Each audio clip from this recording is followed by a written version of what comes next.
Did you know that glasses make you look smarter?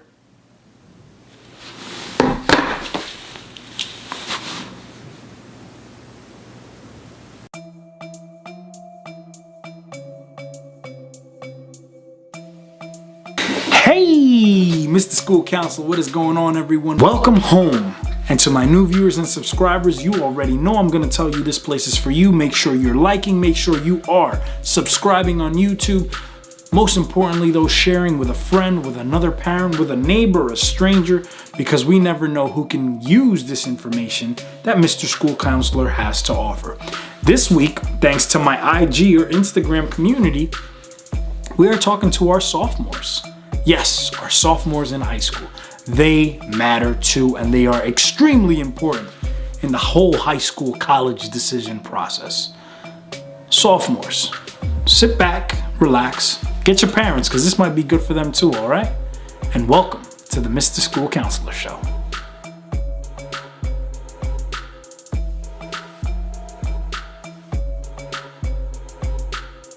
All right, sophomores, so here we are. The semester has started. You are now a sophomore. You are not freshmen anymore. You're still considered underclassmen because the juniors and seniors still run the school, but you know a little bit more than you did last year as a freshman. And those are some of the points we're going to talk about. We're going to hit on 6 quick key points that you can use to get you through this sophomore year, because guess what? Junior year's coming, and then after junior year, you are the kings of the jungle, baby. Senior year. So let's get to it. Tip number 1, and I've said this before and I'm gonna keep saying it. Read, and then when you're tired, read some more. This is extremely important because as your classes start to become difficult, start to become more challenging, SATs coming up next year, or possibly your senior year, ACTs coming up, your vocabulary is gonna start picking up on the strength of reading. So the more you read, the more you're gonna see words, I should say possibly familiar words that you can get adjusted to or acquainted to, because it's important.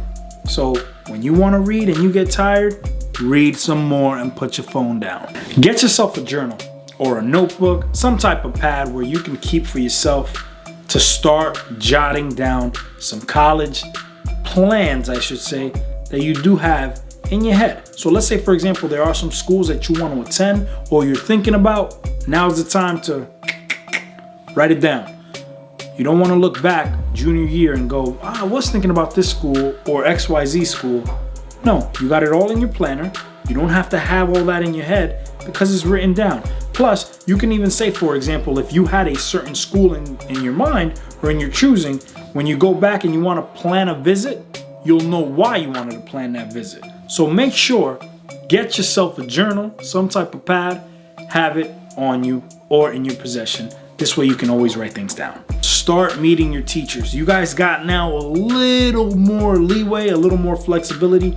Remember when you were freshmen, this was actually the way most of you probably looked. Walking around your hallways. There's no need for that no more. Your sophomores, you got to lay of the land.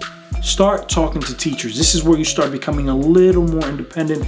I like to say start battling or fighting your own battle. So if you have to meet with a teacher, if you need extra help, you don't need your parent, you don't need a guardian pretty much telling you to do that. No, you can do it yourself. By now, you've learned already. High school is cool if you're on top of it. Challenge yourself. If you know that you want to get to college one day, start challenging yourself with certain classes or courses, I should say.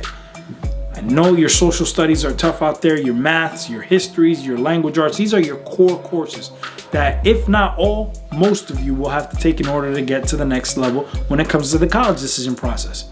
Start challenging yourself, even in class. See if there's a little more you can do to see if you can do it. Ain't nothing wrong with it. And hey, if you don't succeed at it, at least you've tried everything you could in this one core course before you get into your junior year, as people say it is the most important year.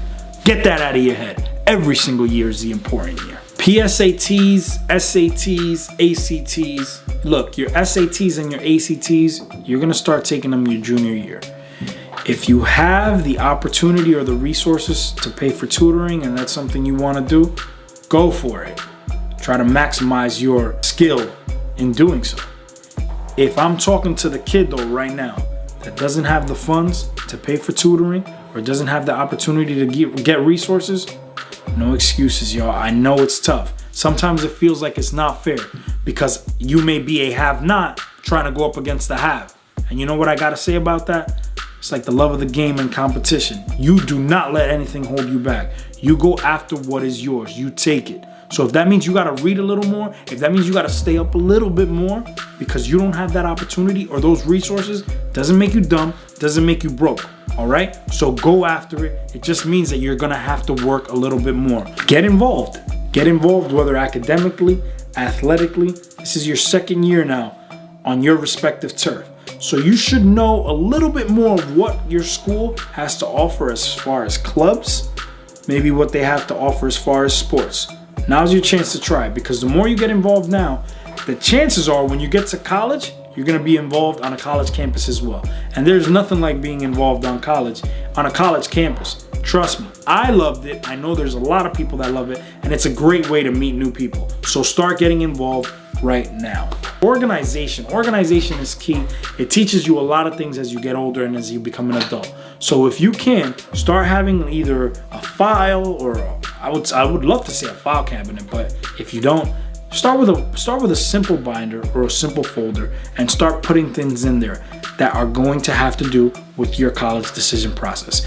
Every person is different, so some may use a binder, some may use a cabinet, some may use a drawer. But the most important thing is whatever helps you be organized, stick to it. The last thing you need as your years go on is for you to look for paperwork.